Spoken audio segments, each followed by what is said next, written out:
सो आज मैं आपको आज बात करूँगा डिफरेंस बिटवीन सम एंड सब totals. So we have a data, some product, unit and sale.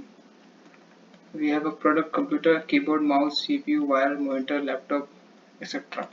First of all, we convert the data in the table. So select all, Control T and enter. So as you can see, data will convert in the table. Now I want to see the total sales number. ठीक है, तो sum, select all and enter. So here is the total sum number, total sales. We can convert this in the rupees. Okay, now if I want to see the only CPU sale, so there is a total amount 588,279, but in the end it's showing sum all the product. Okay, which is not correct.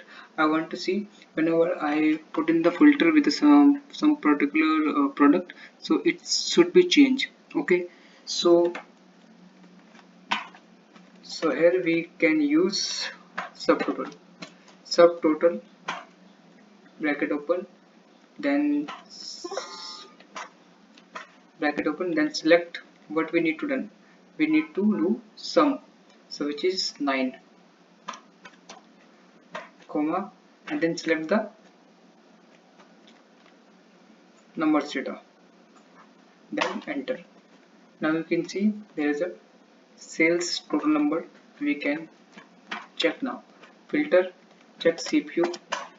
Here you can see there is a change in total sums of the CPU. Okay, the total sales number is 5,88,000. Okay, now we can check computers. It's also happening to change keyboard.